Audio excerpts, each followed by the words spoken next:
Unending consciousness is God.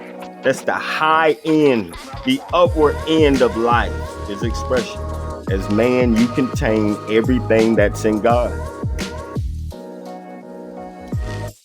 Highest expression of man is God. The low end is man, constrained by ego and the inability to express himself all at once, abundantly. We're restricted by time and forced to express ourselves in phases. See, God expresses himself all at once, everywhere, forever. This expression of God, which is everywhere and everything all the time, omnipresent, unfolds through a process we call Tao. This unfolding of life is what our aging process mimics, the parallel expression of God. The results of it tells whether you are operating out of passion or operating out of emotion. See, if you was operating out of emotion, you're going to destroy stuff. A man operating out of passion is going to build. He's going to create. He's going to forge a relationship. Operate out of emotion and you're going to burn a bridge.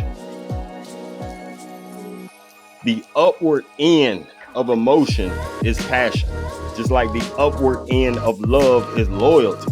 The highest expression of love is loyalty. I'm with you no matter what. That's the upward end, not the opposite end.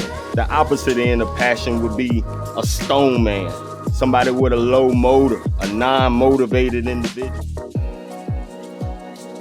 Opposite of love is indifference, not hate.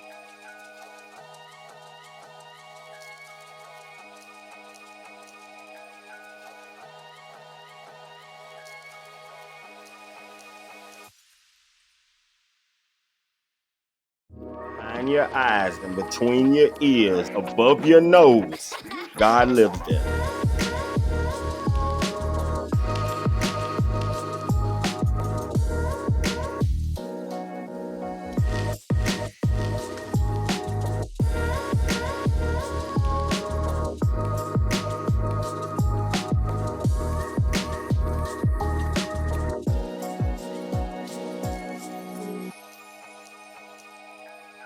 You may be on the right path, but you're going the wrong way.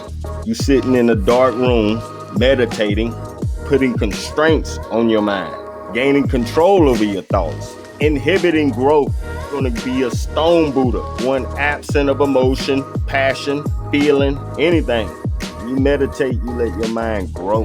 You don't restrain your thoughts. You develop a routine, you run, you work out, you allow your mind to expand. You allow neurons to grow. You will create a super fast highway to God. My emotion level is at psychopathic level. Not because that's just the best way to be. That's just the best way I operate. You may be different. It gets in the way of thinking objectively.